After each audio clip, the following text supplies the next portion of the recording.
Alô,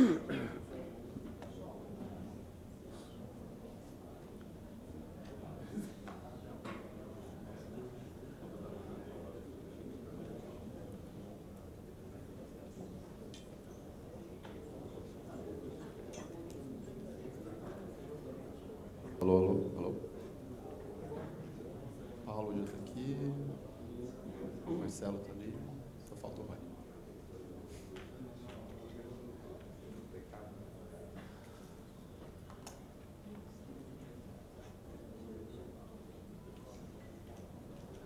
A gente está conseguindo ficar dentro do horário. Eu agradeço a contribuição de todo mundo aí para ficarmos no horário. Bom, agora, como eu já tinha dito na parte introdutória, nesse cone aqui, que define a envoltória das 4 grandes discussões que a gente quer fazer ao longo do dia, o nosso foco vai ser evitar a tentação de cair na minúcia da metodologia. Obviamente, isso é impossível, mas sempre lembrar do tipo de troca que houve aqui no final entre o Ian, Rafael, eu mesmo, o colega da CEMIG. Aos olhos do regulador, o que ele pode fazer para, inclusive, ser um agente para reduzir risco regulatório e aí, então, no longo prazo, isso se transformar em modicidade tarifária. Isso seria uma função objetiva expressa de uma maneira bem mais sofisticada e brincando um pouco com teoria de jogos, né? Rodadas sucessivas, nas quais eu acredito com base em princípios muito bem definidos. E aí também tentar aproveitar, com base nas práticas regulatórias de outros setores e outros países, as melhores lições e os erros a serem evitados. Então, para isso, a gente vai então trazer para o debate. O Cláudio vai me ajudar na moderação. Ele está ali já combinando o jogo com o Paulo. Eu peço então para vir o palco Cláudio Salles, presidente do Instituto Ascende Brasil. O Paulo, por favor, Paulo Pedrosa. Marcelo Costa e o professor Roy. Cadê o professor Roy? Eu vou falar o nome, ele vai entrar ali, provavelmente, como aconteceu. Quer ver? É ele? Não? Bom, enquanto as pessoas vão se acomodando, uma retomada, né, uma certa introdução para o tipo de discussão que a gente quer ter.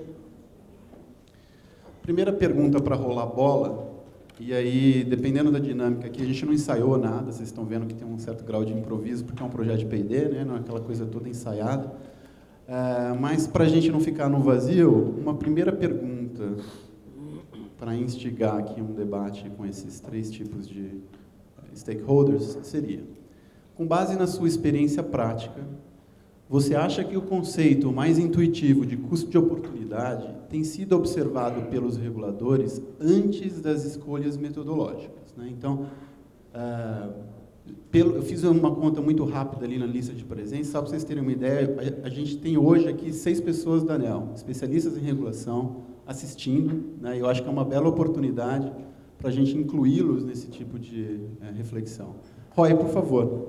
A gente estava esperando. E, para a gente não partir do vazio, aquele texto que está na caixa cinza revela a própria interpretação do regulador sobre o espírito do bloco regulatório. Rentabilidade regulatória tem que representar esse custo de oportunidade para o investidor racional, que seja compatível com o risco daquele empreendimento ou daquela atividade. Então, a gente já falou sobre isso. Esse, para mim, é um ponto de partida crucial. E aí, como contra-exemplo, logo acima da caixa cinza, uma discussão muito clássica que a gente acompanhou nos 4 ciclos de revisão tarifária periódica da distribuição, agora começa a se fazer presente na transmissão também, que é o seguinte: faz sentido a gente reduzir o OC, tendo, com olhar para frente, perspectiva de aumento de investimento, onde eu deveria estar dando um sinal de atração, né? Essa pergunta ela foi tão séria, ela foi tão trazida ao longo da AP 41, que, na minha modesta opinião, foi ela que motivou vamos chamar assim, na ausência de uma palavra melhor, um certo congelamento certo congelamento da própria decisão da ANEEL, fala, olha, vamos manter do jeito que está, a gente congela no 809 e vamos abrir a discussão. Né? Então, dito isso, como reflexões iniciais, queria então voltar para o painel de debatedores e, se o Paulo me permite, queria que ele então, com base nessa reflexão sobre custo de oportunidade, contasse para a gente como é que ele interpreta, né, o bloco regulatório como uma alavanca de sinal de investimento, que pode se tornar modicidade tarifária e por aí vai.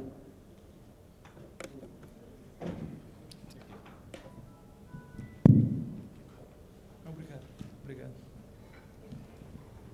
Então, aqui aos colegas da mesa, apesar de que não é uma mesa física, mas e a vocês todos presentes aqui nessa sala, com certeza sou o que menos entende de CAPM.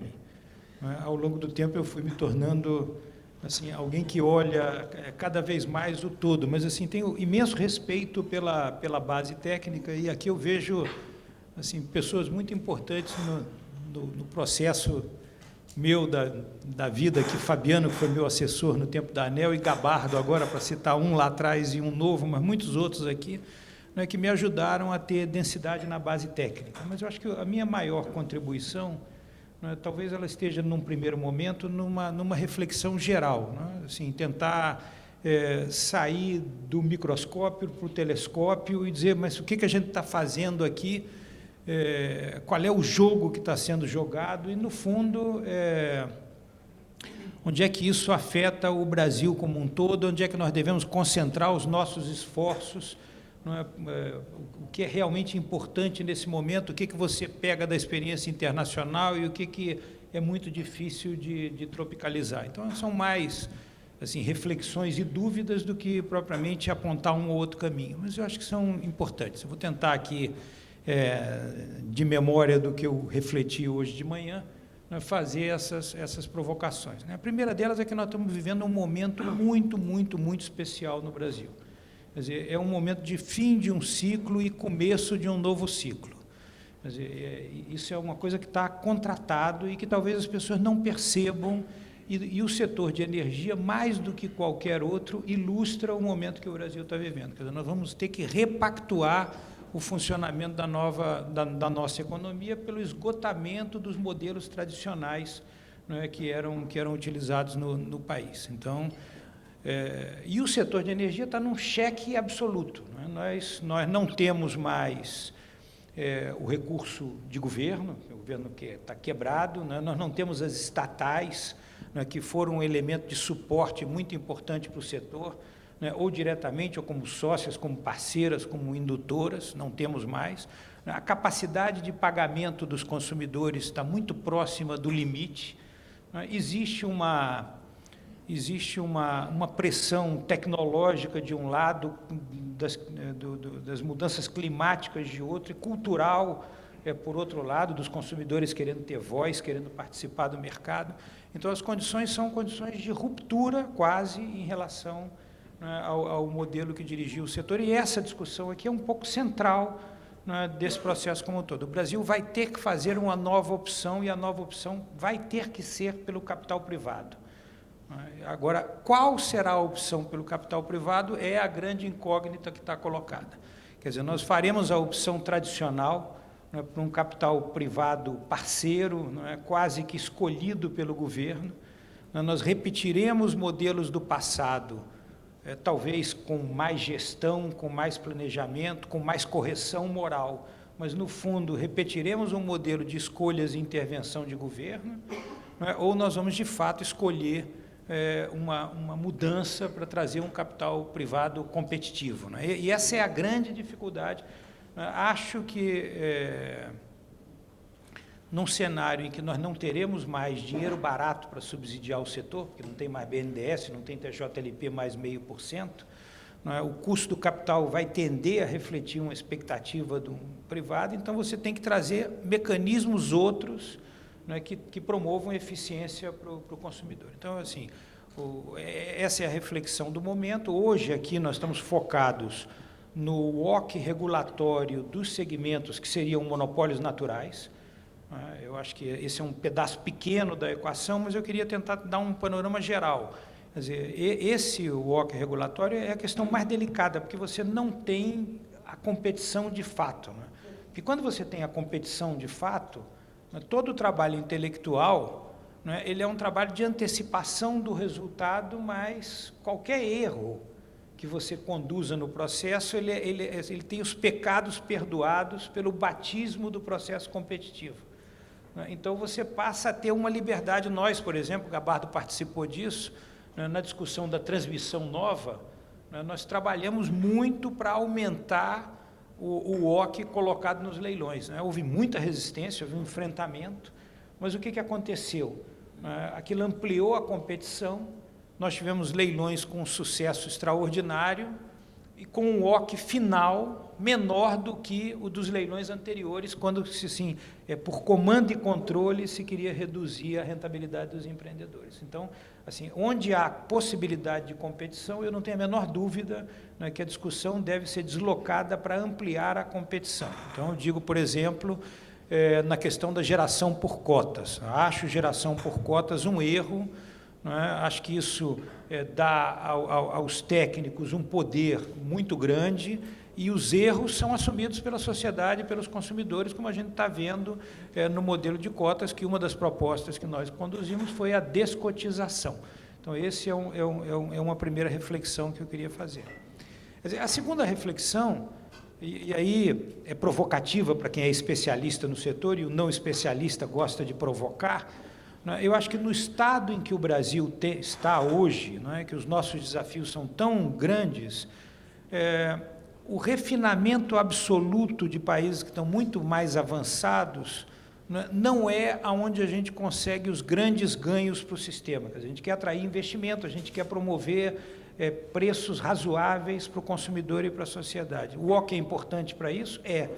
Mas não é tão importante. Né? Eu acho que, para provocar, né, e eu não estou dizendo isso como uma verdade, mas como uma provocação, eventualmente, se você decidisse a taxa de tesouro de longo prazo mais 3%, ou 4% ou 5%, e vai ser assim pelos próximos 15 anos, né, você talvez traga um impacto muito grande no mercado mas é uma solução, e é uma solução que tem um conjunto de méritos, inclusive de dar transparência e previsibilidade. A minha visão é que tornar o segmento atrativo, né, e trazer o capital que é capaz de inovar e estimular o ganho é uma maneira que beneficia o consumidor. O ganho não está na discussão técnica do WOC. Eu digo qual é o sentido em você esmiuçar no mínimo detalhe, na segunda casa decimal, o WOC, não é? E você repetir no segmento de transmissão, não é, um cenário em que você promove o sobreinvestimento, porque tem capital precisando ser aplicado, aquilo é relativamente seguro, então você começa a ter uma pressão política gigantesca sobre o governo para fazer mais leilões de transmissão, como nós enfrentamos, Paulo, a pressão para fazer leilão de reserva de energia. Porque, é claro, aquilo atrai o mercado, aquilo é boa notícia, o governo começa a comemorar mais um leilão, 16 mil quilômetros de linha. 16. Então, aquilo ali, de fato, está servindo à sociedade ou não? Quer dizer, aonde a sociedade paga mais? No WOC com 0,5% a mais do que o ideal, ou no sobreinvestimento e nas linhas que ficam ociosas numa parte enorme do tempo, possivelmente? Tem sentido a discussão do WOC para a transmissão, num cenário em que o governo, às vezes, diz que agora o bacana é a autonomia regional, a autossuficiência regional do país. Então, caramba, quer dizer, nós vamos discutir a sinergia das várias regiões, o tráfego de energia para garantir as vantagens do sistema interligado nacional, nós vamos para uma linha de defender térmica na base, com cada região autônoma no sentido do seu abastecimento. Não estou dizendo, de novo aqui, não estou trazendo verdades, estou trazendo dúvidas, mas não dá para fazer as duas coisas ao mesmo tempo. E se for para fazer as duas coisas ao mesmo tempo, a discussão do WOC regulatório aplicado à transmissão antiga, sob o ponto de vista da modicidade, ela é irrelevante em relação ao ponto de vista do custo da ineficiência global do sistema. E a outra reflexão que eu trago, Cláudio, vendo aqui que eu já estou talvez me passando, digamos assim, talvez o período mais rico da minha vida em termos de aprendizado foi o meu período de regulador, né? Que eu passei a pensar um pouco como economista em alguns aspectos, né? Eu brinco que eu fui uma vez acusado formalmente de exercício ilegal da profissão de advogado. Felizmente, os economistas são menos ciosos com isso, né? Mas você passa a ver a questão do incentivo e do comportamento que aquele incentivo produz e como você tem que operar o processo para ter os melhores resultados para a sociedade, né? Porque se você não opera direito, você vai ter sobreinvestimento e a sociedade vai pagar. E uma questão importante não é apenas o custo, né? O OC influencia o custo, mas é quem paga aquele custo. Quer dizer, na medida em que a gente tem um modelo em que os custos são socializados, né, você não dá o sinal econômico para a eficiência do sistema.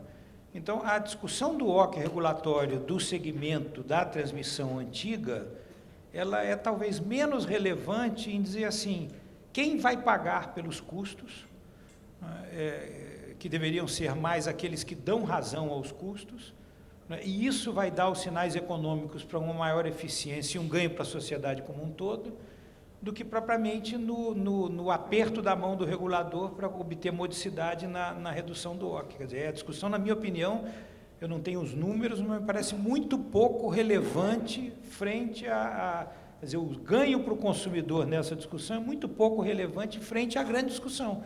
Quer dizer, então, a tarifa locacional, o sinal de preço horário, né, eventualmente direitos de transmissão, quer dizer, que mecanismos você tem para fazer, quer dizer, mais importante do que definir qual vai ser o custo, é também quem vai pagar um custo. Então, a gente tem que ter uma diferenciação. E o último ponto dessa cadeia de raciocínios soltos, assim, provocativos, é que você, de um lado, tem que diferenciar nos consumidores quem paga, porque isso leva à eficiência.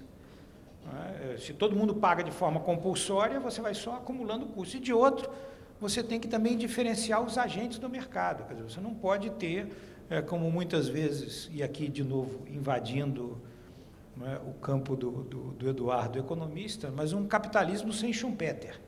Quer dizer, você tem que ter a destruição criativa do processo, a destruição criativa que a gente, no Brasil, é contra, né? A gente quer escolher o vencedor e proteger o perdedor, mas a destruição criativa é parte do processo. Você tem que ser capaz de desenhar um cenário com OC regulatório, mas, ao mesmo tempo, permitir que diferentes agentes tenham e sejam estimulados a ter, não é, remunerações individuais diferentes daquela do OC, para que alguns prosperem, cresçam, ampliem o seu espaço e outros, dentro do processo natural e legítimo do capitalismo, sejam destruídos, comprados, reengenheirados, e trazendo esse desconforto que nós não gostamos, mas que ele é fundamental para o sucesso do ambiente do setor. Então, Cláudio, assim, essa era a minha primeira provocação inicial, atendendo aqui o que eu conversei com o Eduardo. Muito boa, Paulo. Eu acho que a tua história de vida profissional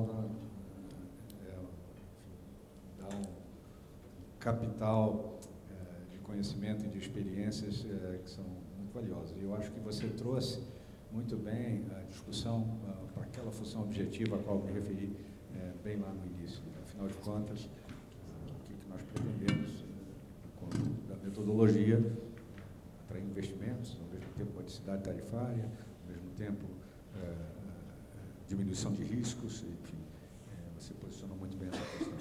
A gente tem aqui, Eduardo apontou um conjunto de perguntas, a ideia é rodar essas perguntas por todos vocês três.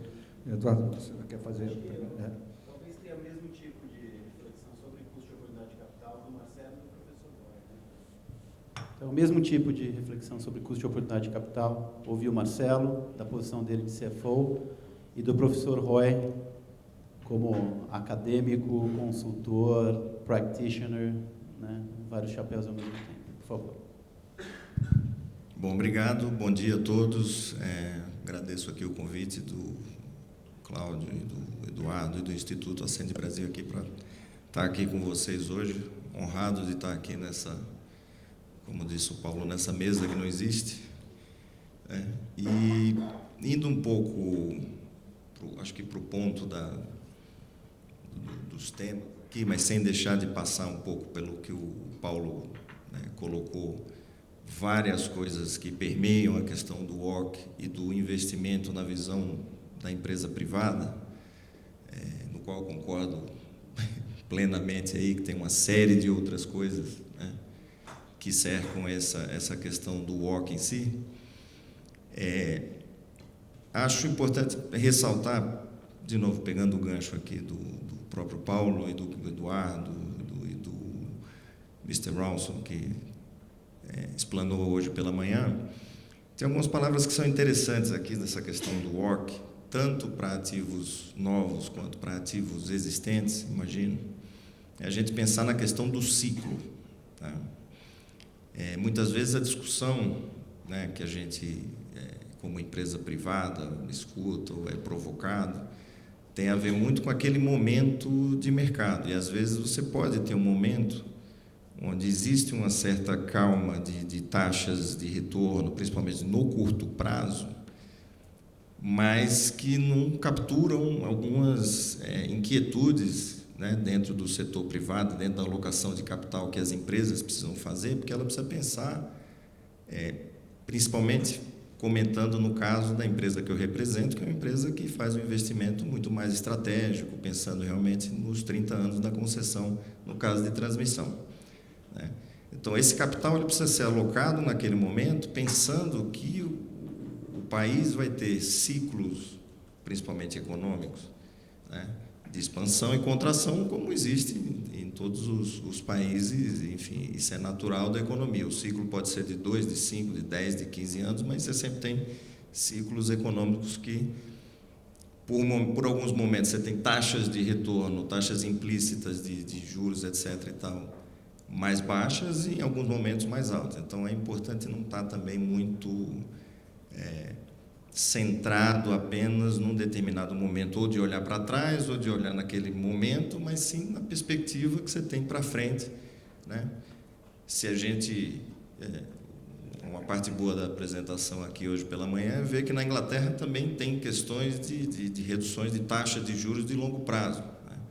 Então, você tem ali 300, 400 pontos, 3, 4 pontos percentuais de queda ali no gráfico que foi mostrado hoje de manhã, e que isso também traz algum momento ali de indefinição, e inclusive para explicar movimentos de aquisições de empresas no Reino Unido, com valuations muito grandes, etc. e tal, mesmo sem saber se aquele momento vai durar mais para frente. Então, assim, ainda no campo aqui que o Paulo trouxe de reflexões, isso também está na cabeça da empresa privada, pensando numa empresa que tem a sua base de capital no Brasil, que é o caso da Alupar.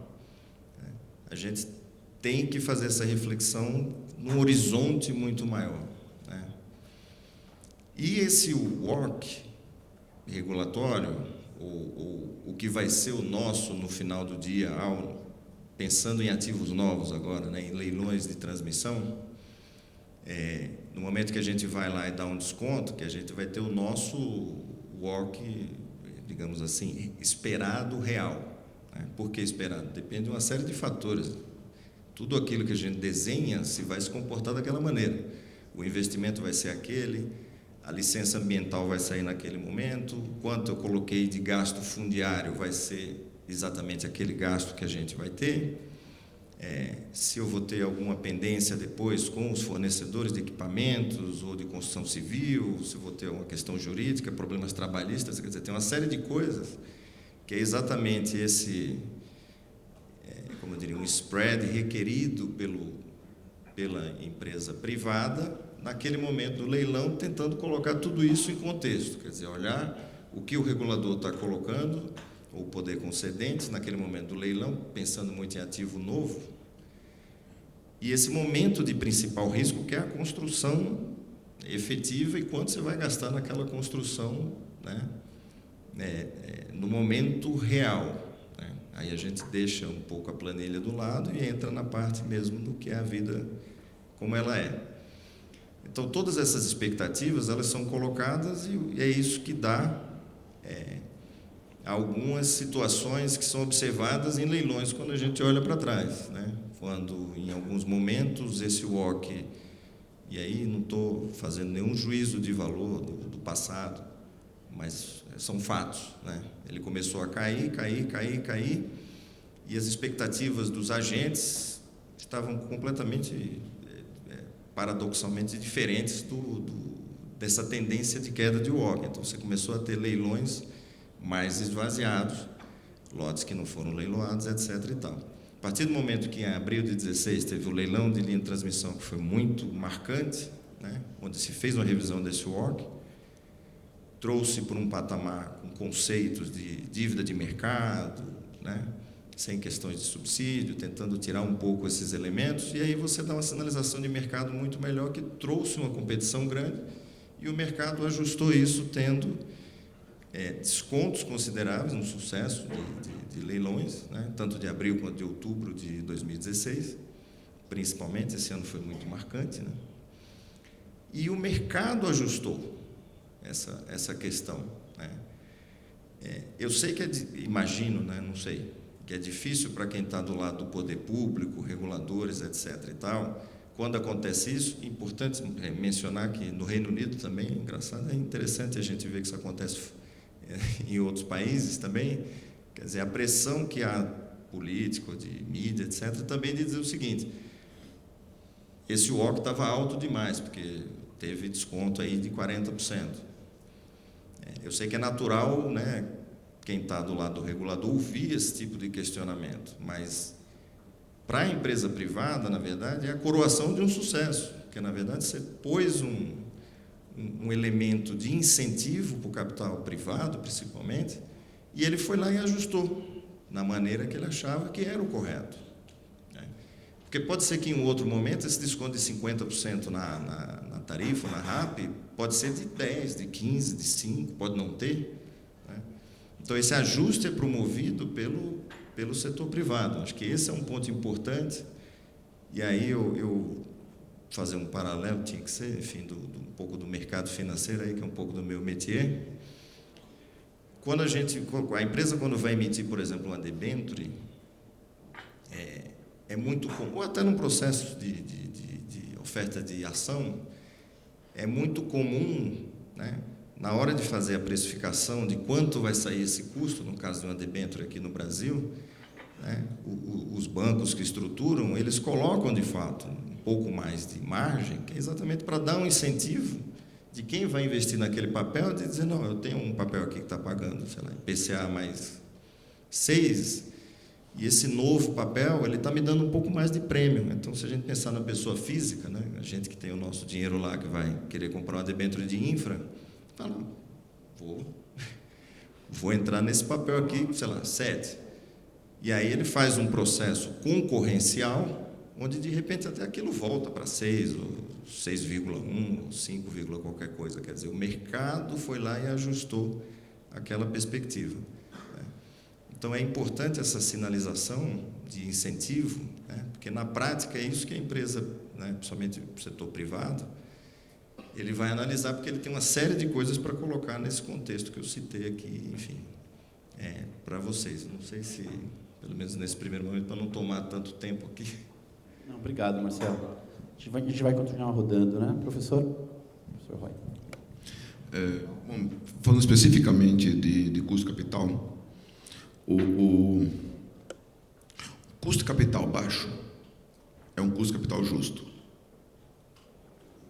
Se a gente busca redução de custo capital por conta de ter modicidade tarifária, a única forma real de fazer isso não é indo lá e agindo sobre a conta do custo capital, sobre o número do custo capital que está lá no dia.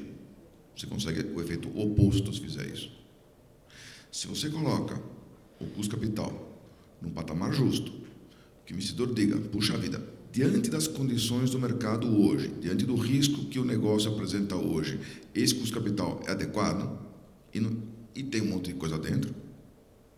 E se você, como aprendemos hoje, coloca as condições de gestão do setor de uma forma a não trazerem riscos desnecessários para o setor, você consegue, nessa combinação, uma adesão de investidores dispostos a receber o menor custo capital possível. Explicando, tirando o risco do setor, tanto do lado do processo regulatório quanto do custo capital, colocando ele no mínimo patamar possível, você, em pouco tempo, passa a ter investidores que se adaptam e que aderem a essa nova realidade. Um custo capital justo, nem alto demais, nem baixo demais, é que faz isso do lado do custo capital. Você tem outros jogos no setor elétrico. Tem toda a questão de licenciamento, etc., que eu não vou nem olhar. Até porque o meu tema é o custo capital. Ok? Então, colocando ele num patamar justo, colocando ele, tirando dele todos os riscos que puder haver nele, que der para tirar, porque alguns dá, alguns não dá, alguns não são diversificáveis, alguns são, você passa a ter adesão de investidores que passam a esperar, tá? Sem esses riscos todos, passam a esperar uma remuneração menor e passam a aderir aos projetos, aceitando uma remuneração cada vez menor.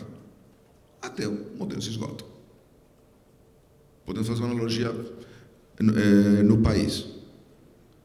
Uma gestão macroeconômica que funcione bem pode reduzir a NTN, 4 já vimos.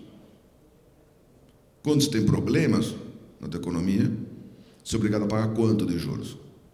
Uma NTN de 8, que já vimos. Se você tem uma gestão que funciona, que vai direitinho, que evita o desnecessário, você pode trabalhar com um custo capital bem mais baixo. Você não precisa pagar tanto. Se você, ao contrário, comete uma série de...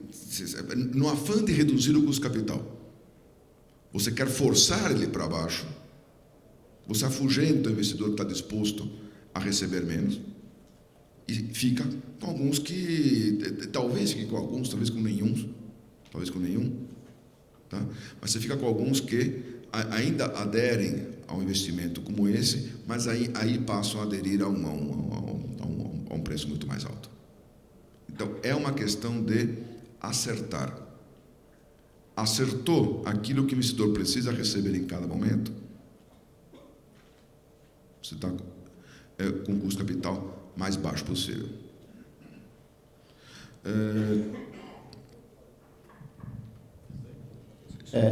Uma reflexão que sempre acontece na linha do que o professor Roy falou, inevitável em termos de reflexão, é a de seleção adversa, né? Eu coloco um WACC regulatório aparentemente baixo, pensando em modicidade tarifária, acabo atraindo, ou por inexperiência, ou até por uma estratégia que eu não tenho coragem de confessar em público aqui, né? Um empreendedor que no final não entrega a obra, né? Não entrega a obra, deixa todo o sistema vulnerável, incluindo hidrelétricas que poderiam estar operando a custo baixo, sobrecarrega térmica, então aquela aparente modicidade tarifária que tinha sido, inclusive por uma boa intenção do regulador, baixa, mas que acabou atraindo alguém, ou é alguém ingênuo, ou é alguém inexperiente, ou é alguém que desde o início tinha uma intenção inconfessável, né? Então, essa reflexão sobre a seleção adversa, acho que sempre muito presente. Mais alguma rodada? Marcelo, quer falar sobre isso? Você, Marcelo, deve ter sofrido como do outro lado, né? O Paulo e você. Tá, só um comentário também provocado pelos colegas aqui. Assim, outro ponto importante é que o setor elétrico, para o país, é um setor muito significativo. Os investidores internacionais veem muito o país através do setor de energia. Então, assim, às vezes um movimento voltado a tentar capturar algum resultado em favor do consumidor no curto prazo, em um pequeno segmento, para os investidores que já estão instalados, né? Porque nesse caso aqui eu tenho a impressão que o foco da nossa discussão é o WOC regulatório, onde não tem competição, de quem já está instalado e está passando por um processo de... Mas aquilo pode afetar a percepção de investimento no país como um todo. Então, assim, qual é o trade-off? É difícil fazer esse tipo de reflexão, mas qual é o trade-off que eu tenho na percepção de atratividade de investimentos no geral do setor elétrico e no país como um todo, né, se houver uma percepção de que você entra num segmento e depois que você está vestido nele e com dificuldade de sair, né, ele vai sendo comprimido ao longo do tempo. Então, assim, esse é um ponto também difícil. E eu tenho a impressão que aí, mais uma vez, se você erra na mão, o custo final que o consumidor paga... Né, eu me lembro que vivi um dilema fortíssimo num caso... histórico do setor elétrico, de uma térmica que tinha vendido energia num contrato que se achava caro. E se queria fazer uma intervenção sobre o preço daquela térmica.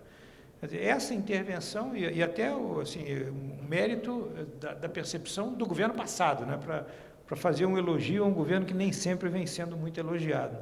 Mas ele percebeu que estava fazendo um grande leilão de expansão, e que, se comprimisse o contrato do leilão anterior, o prêmio de risco do investidor do seu leilão, né, subiria e o seu contrato ficaria pior. Então, até o governo espertamente disse, não, eu vou deixar o outro caro, porque eu diminuo a percepção de risco, o meu vem barato, e eu ainda fico com a referência para dizer, está vendo como lá era ruim e agora é bom?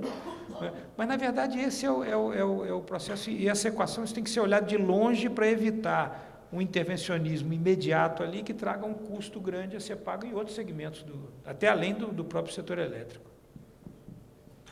Obrigado. Não, só aproveitando aqui, já que você tocou no tema, estava querendo falar sobre isso, você deu a deixa. Mas antes, só para fazer um pequeno à parte aqui, acho que eu comentei bastante, assim, um pouco solto, mas só para dizer o seguinte, acho que a questão do tema do WOC, a discussão e a fundamentação técnica dele, ele é extremamente importante, porque é a ferramenta que o poder concedente, o regulador tem para fazer todos os processos, seja de ativos novos ou de ativos existentes.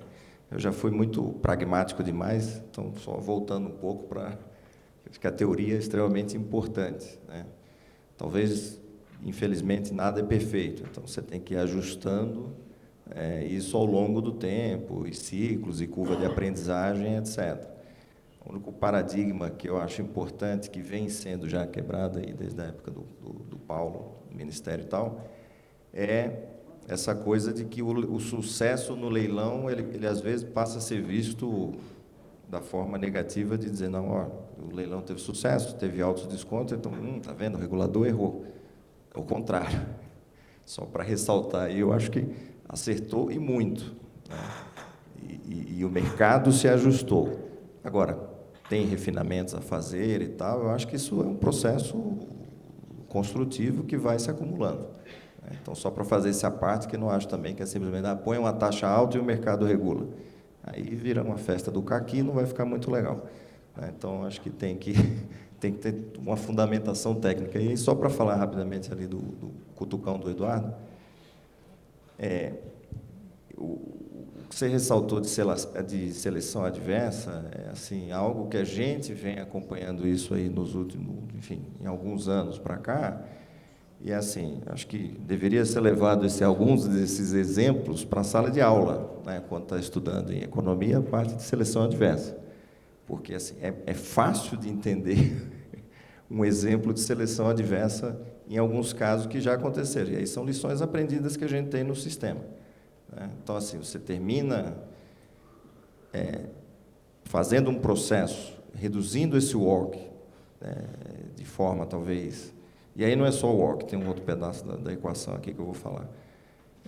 Mas a redução desse WOC, talvez mais por imposição do que de algumas fundamentações de incentivo, vai tirando do processo competitivo, as empresas que têm mais capacidade de entregar aqueles ativos, e não quer dizer que sejam só as grandes, porque você tem lotes em transmissão que são menores e que empresas menores, construtoras menores têm entrado, algumas têm tido sucesso, outras nem tanto, enfim, mas acho que é saudável para o mercado, né? Então, assim, você, ao fazer, talvez por imposição, você cria seleção adversa, onde tem, talvez, alguns investidores com interesses diversos, enfim, e que não entregam esse ativo depois. Aconteceu em geração, em transmissão, tem centenas aí de exemplos.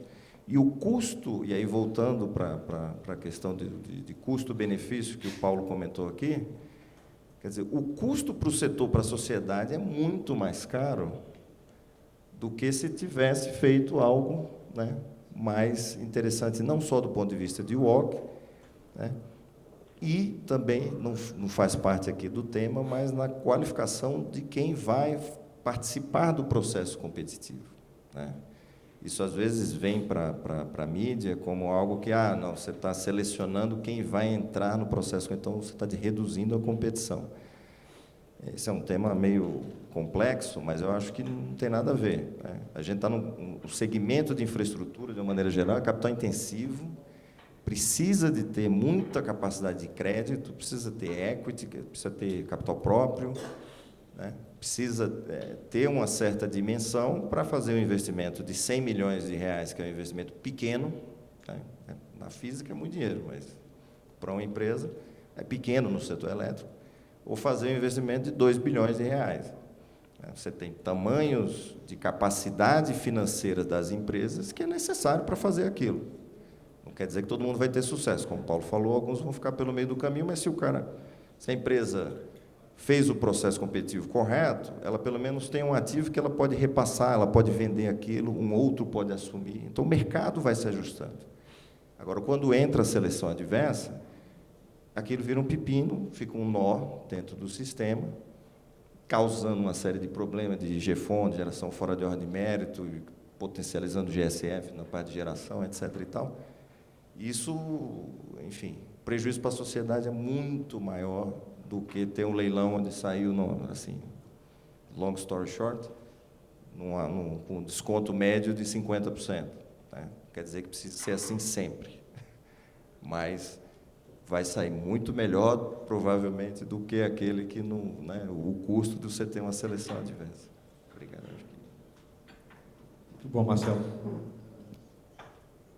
A propósito desse tema, talvez a grande dificuldade, eu acho que isso já é um sentimento comum, essa sua preocupação, a reflexão, eu já tenho ouvido bastante aqui. Enfim, se percebe que tem muita verdade nisso. A dificuldade talvez esteja na dificuldade da ausência de uma metodologia capaz de medir isso de alguma maneira, né, e dessa medição, ou dessas indicações, que saem propostas concretas em como fazer, digamos, aprimorar um processo de pré-qualificação, coisa parecida nos minutos. Mas fica o desafio, esse é um grande tema, e como você bem apontou, na nossa história tem inúmeros casos, inúmeros exemplos que mostram, enfim, os efeitos dessa seleção adversa. Mas eu queria voltar ao tema, nosso predileto aqui do dia de hoje, e fazer uma provocação aqui para vocês três, sobre uma questão que está sempre presente quando se fala disso, né? Se faz sentido... pode jogar na tela? Né? Se está no slide... já está lá? 33. Se faz sentido ou vale a pena o esforço de... Mais um. Um para frente. Quem é que está pilotando? Mais um. Pronto. Nós temos esse sistema automático no Instituto, eu penso, o Eduardo faz. Muito bom. A questão é essa, número 2. Se faz sentido ou vale a pena o esforço diferenciar o OC por elo da cadeia de valor. Vamos começar pelo professor Roy.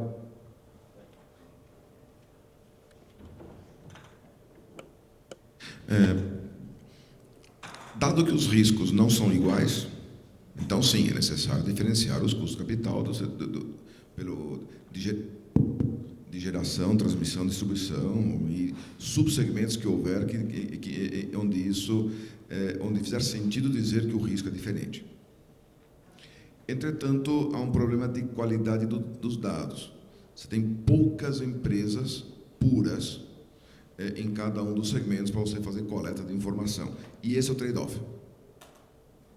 Você usa, se você quiser fazer um custo capital, vamos falar a parte mais simples, os betas, ou um custo capital implícito setorial, específico, do setor elétrico como um todo, ignorando as subdivisões, ok, você tem muitos pontos, tem muitos dados, tem muitas empresas, dá para fazer alguma coisa.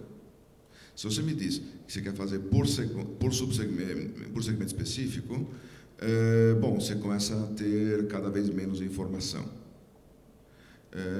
Nós vamos buscando soluções para isso. Uma solução é levar em conta a ponderação de todas as empresas nos 3 segmentos. Isso é uma possibilidade. De qualquer forma, a resposta a essa pergunta é sim, faz muito sentido. Os riscos são bem distintos. A geração tem os riscos bem próprios, a transmissão está talvez do lado oposto. Então, você misturar tudo num saco só vai trazer imprecisão. Tá? Qual é a forma de diferenciar é que é a pergunta. E a resposta não é tão simples assim. Nós estamos trabalhando nisso. Mas a resposta não é tão simples assim. Pela insuficiência, pela fraqueza dos dados, pelas poucas empresas que tem para se fazer isso. Daria para ir para o cenário internacional. Mas os custos de capital internacionais, eles viajam mal. Quais parâmetros viajam mal? Nós se traz ele de outras realidades, por exemplo, do Reino Unido, da Europa, vai trazer dos Estados Unidos, vai trazer do Japão, você vai ter números que nominalmente refletem uma realidade, mas na prática sabemos que o Brasil é suficientemente diferente, às vezes é bastante diferente, a ponto de a gente não conseguir usar de verdade aqueles parâmetros.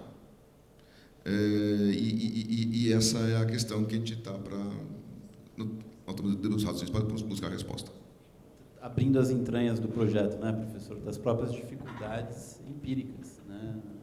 Quando a gente falou, a primeira coisa é definir qual método, vamos para o CAPM puro, multifatorial, esse é o primeiro problema. Depois, e a qualidade dos dados, e aí leva para esse tipo de problema prático.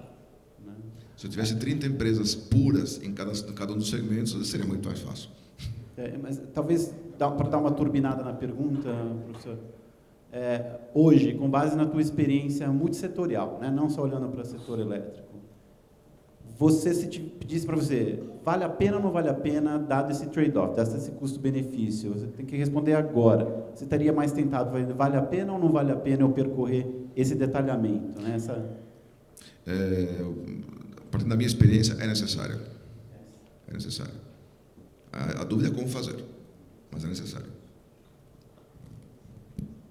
Marcelo, vamos lá?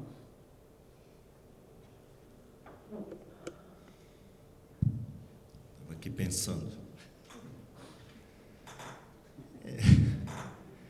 Não, sem dúvida, há uma distinção grande, que eu acho que, pelo menos lá na Alupar, a gente tem muito isso na cabeça, assim, entre ser meio metódico, entre ativo novo e ativo existente. Né? Cada um tem uma caixinha. Não, mas... Mas na 2 você fala ali, diferenciar por ativos novos e existentes. Por isso que eu estou pegando o gancho. Estou ligado. E aí, então, necessariamente você já faz um pouco, já põe cada um num bucket ali diferente. Então, mas, de fato, quando você entra na questão de riscos de cada um dos segmentos, que precisam ser incorporados, ele realmente tem riscos distintos, né? Não tem, acho que até meio claro para o mercado, principalmente o mercado financeiro, até coloca a transmissão aqui. Hoje eu acho que a distribuição está vindo em segundo, isso aí já mudou, já teve a distribuição em terceira, geração em segunda, agora acho que a distribuição está em segundo e geração está em terceiro. exatamente por riscos inerentes a cada um, e aí eu falando um pouco mais de ativos existentes, né? A partir do processo de operação de cada um desses ativos, os riscos ficam muito mais diferentes. Eu acho que talvez, é que distribuição você não faz uma distribuidora do zero, né? Hoje você tem CAPEX, o investimento relacionado à melhoria e tal, ou expansão da rede, sei lá, dependendo da região do país. Mas na parte da operação é que você tem esses riscos muito mais bem identificados e você tem muito menos risco de operação na transmissão. E, segundo o mercado de distribuição, não é o nosso negócio lá, mas parece que está em segundo lugar. E geração está bem animado, a gente tem lá a geração. Poderia ficar menos animado, e agradecer. Então, acho que na lanterninha, a parte de geração, principalmente problemas de GSF, etc. e tal, e custos, bom, enfim.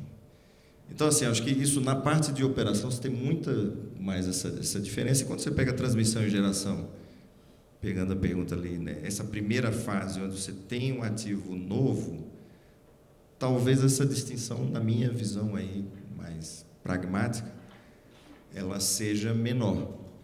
Aí o risco está muito entre se ele é novo ou se ele é existente, porque você tem o desafio de trazer aquilo do papel para algo que vai começar a operar. Então, você tem desafio ambiental, você tem nuances de diferença? Tem, mas você passa por o desafio de construir. Mas, sem dúvida, eu acho que realmente devido aos riscos de cada um dos segmentos,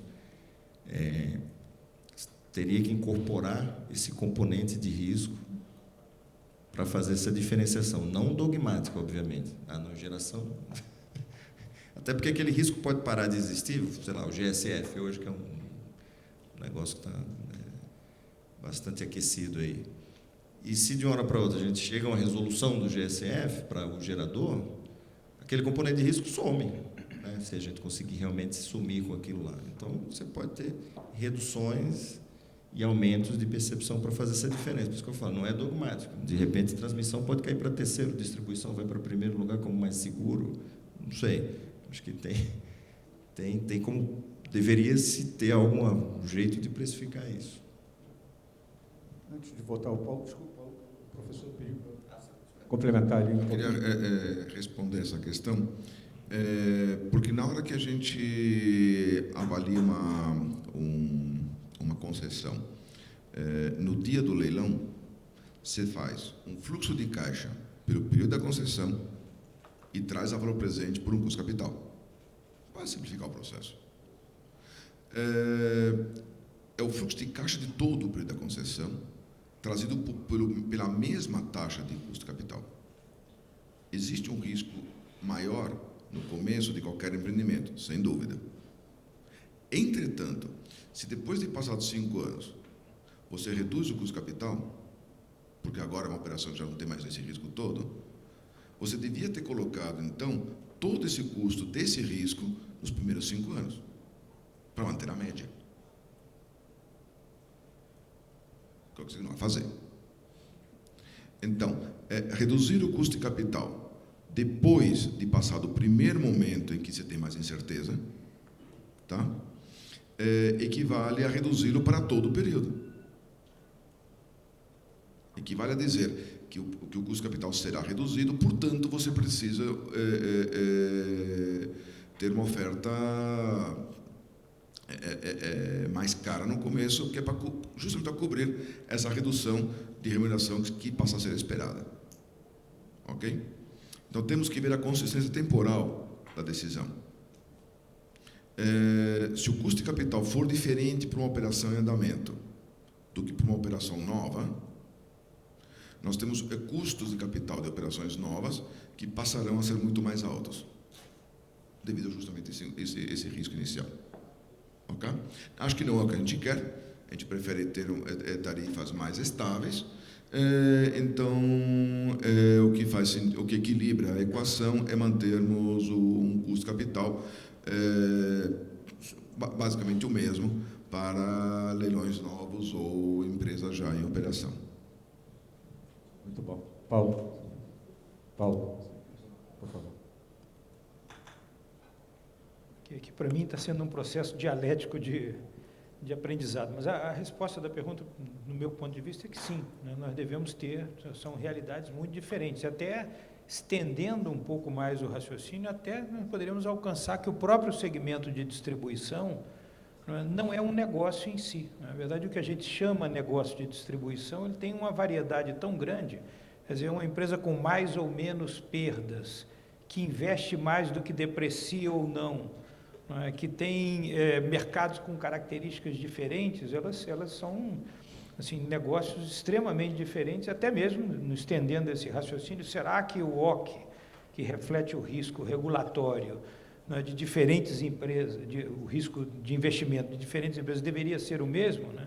Em algumas eu percebo assim, um desafio muito maior. Eu percebo em grandes distribuidoras, em centros urbanos, que investem menos do que depreciam e que têm uma dificuldade gigantesca de lidar com custos do desenvolvimento, de engarrafamentos, que atrasa o movimento das equipes, que assim, nem sempre isso é totalmente capturado como um risco de investimento para aquelas distribuidoras. Talvez outras, em condições opostas, tenham também características individuais que poderiam ser consideradas. Então, assim, como é um processo dialético, eu que comecei dizendo que nós podíamos ter títulos do Tesouro de 20 anos mais 5%, agora estou também refletindo, sem ter formado opinião final, de que nós poderíamos até expandir mais ainda a variedade dos OCs. Agora, de novo, o melhor é o processo competitivo.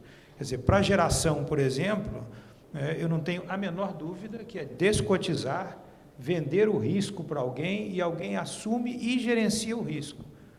E o gerenciamento de risco é que vai criar aquela diversidade entre as empresas. Basta olhar o balanço das empresas hoje e ver que o risco hidrológico, que é um fantasma para alguns, para outros é uma oportunidade de ganhar dinheiro, porque os agentes contratam os especialistas, estudam o mercado, desenvolvem modelos de contrato próprios para lidar com o risco hidrológico e cumprem o papel deles na cadeia do mercado. Quer dizer, melhor do que alguém lá de cima definir o quanto cada um tem que ganhar, é definir a regra do jogo e permitir o processo competitivo. E é o que está, por exemplo, me parece, acontecendo no segmento de geração. Será triste para alguns? Será, mas é o jogo do processo e é assim que tem que ser.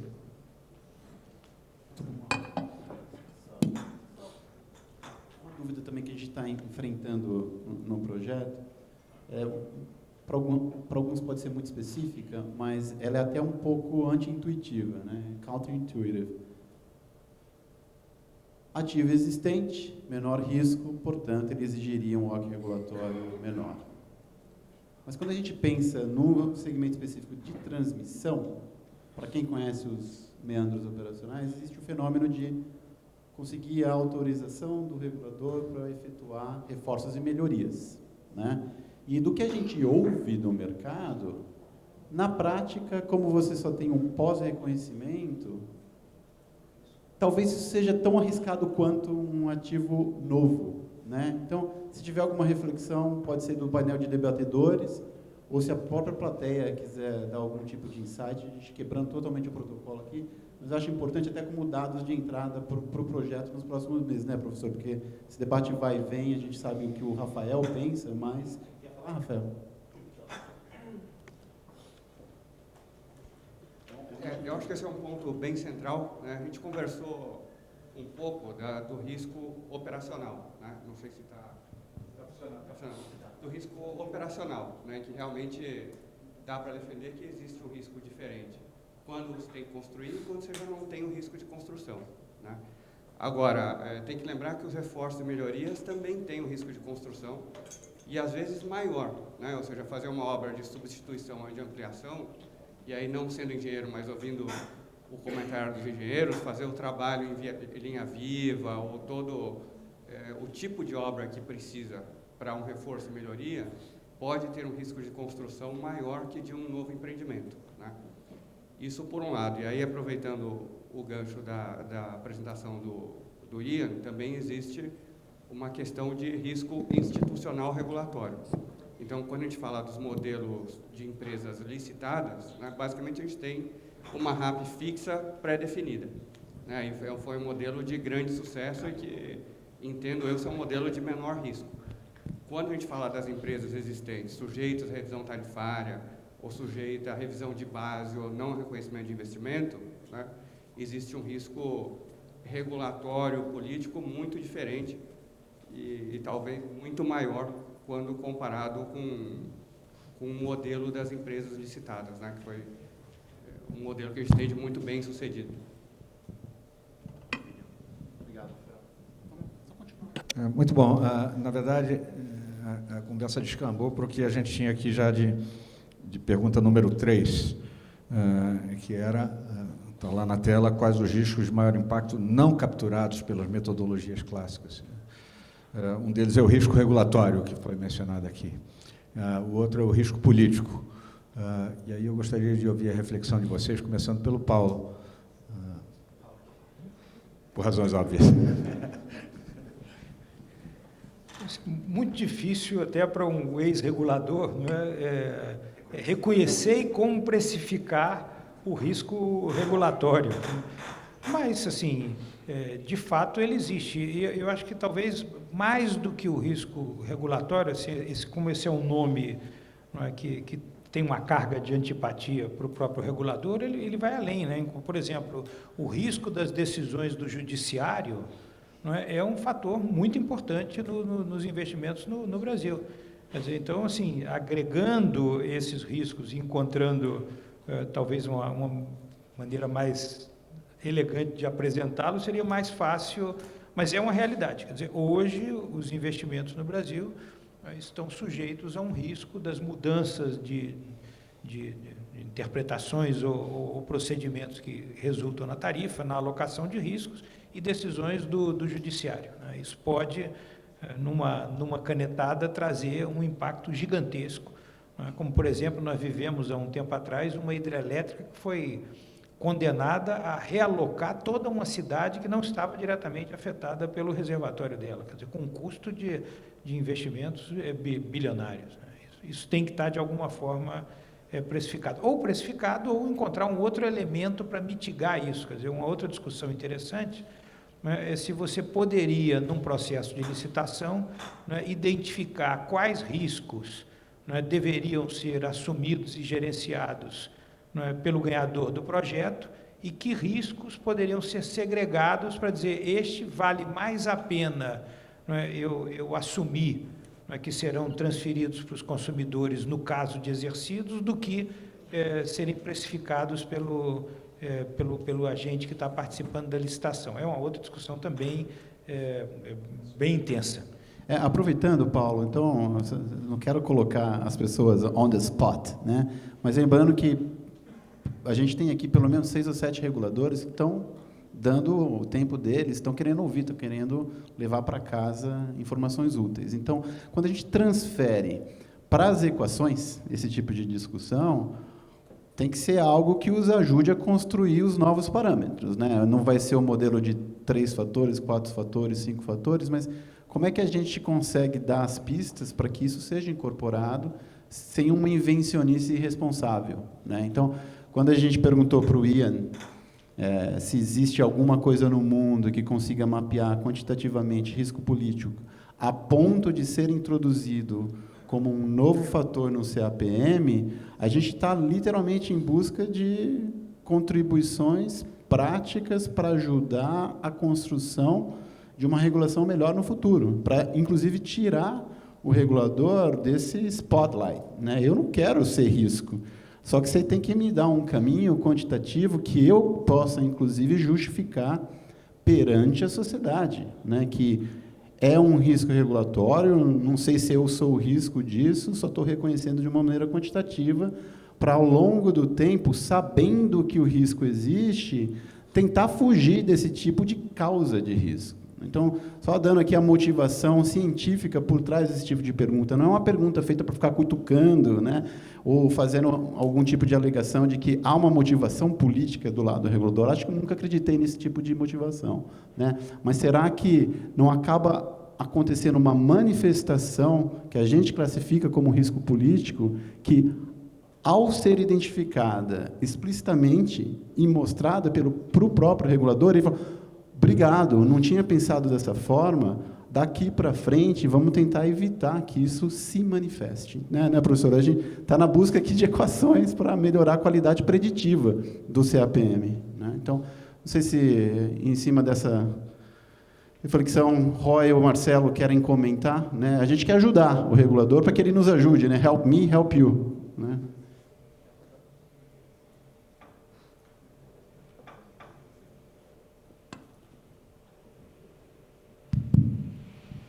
Bom, o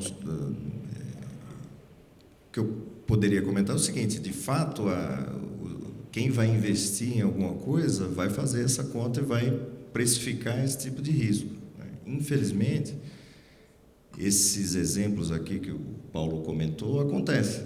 Né? Então, você tem, às vezes, algumas decisões, etc., aí do judiciário, etc., que,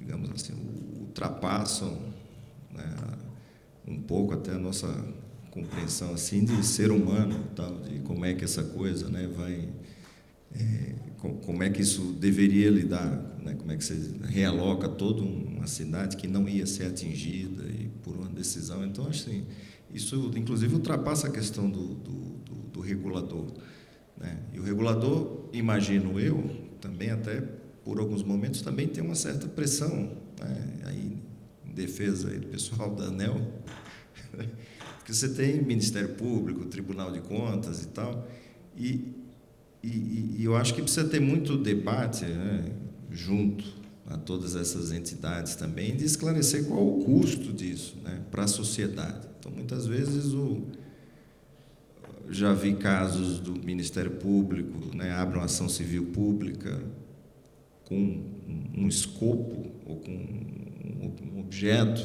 daquela ação civil pública, por causa de uma construção de uma barragem, etc. e tal, quando, na verdade, não tem muito isso. Né? E aí fica, e a ação fica lá, e a empresa gasta com advogado, pode atrasar muito o processo, e às vezes isso não traz impacto para a sociedade, né? Enfim, pensando em investidores que estão fazendo um investimento responsável, né? Que tem área de meio ambiente, socioambiental, que conversa, faz audiência pública, vai nas comunidades. A gente não, pelo menos no nosso caso, a gente não sai atropelando ninguém.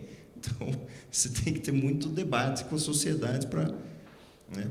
E quando precisa, enfim, você já tem, inclusive, um instrumento jurídico formalizado, que é a própria DUP, que é, né, que você consegue a declaração de utilidade pública daquela área, inclusive, você vai comprar, exatamente para que você possa discutir mais a questão de preço, mas já está regulado que aquela área vai ser para se passar, ou se construir uma hidrelétrica, para ser que tem mais impacto com fundiário, ou uma linha de transmissão que foi, de alguma forma, autorizada ou planejada pela União.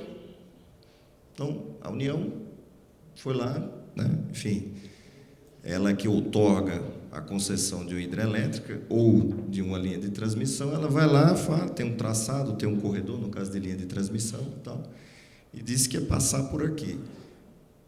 E aí, o jurídico, que também está representando a sociedade, a União, o Ministério Público, etc. e tal, fala, não é aqui, porque... Aí você fala, bom, aí o que é que eu faço? A União colocou em leilão isso aqui, né? E de uma forma, eu quero fazer e construir dentro das melhores práticas possíveis, etc. e tal, de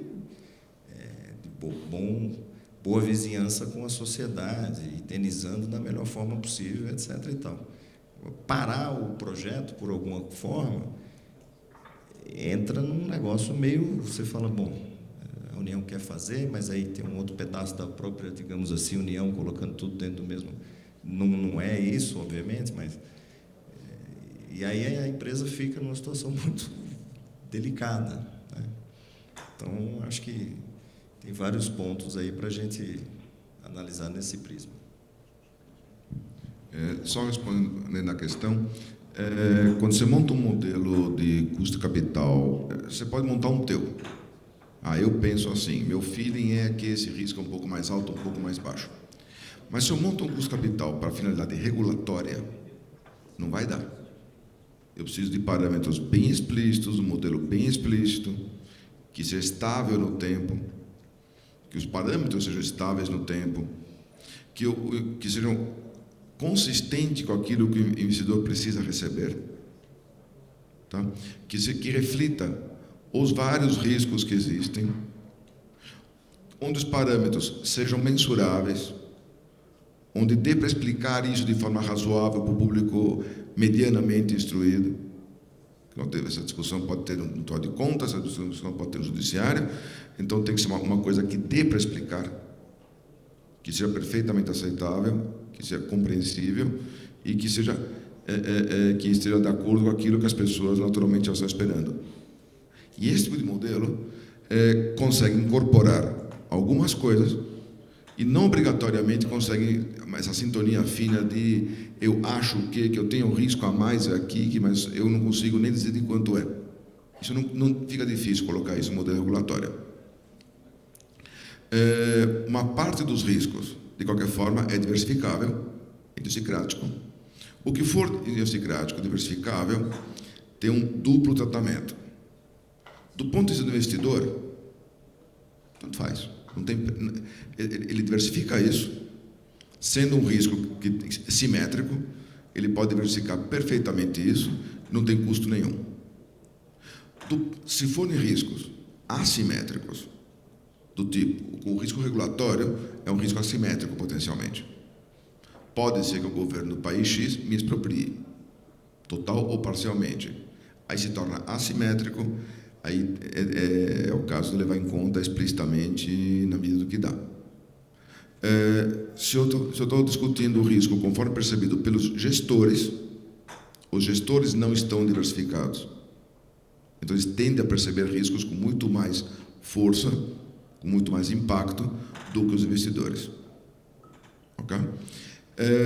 Tudo isso levado em conta ao mesmo tempo significa que o modelo tem que ser qualquer modelo que um regulador vai usar, e o modelo que a discussão que a gente está tendo é para o regulador, então tem que levar tudo isso em consideração.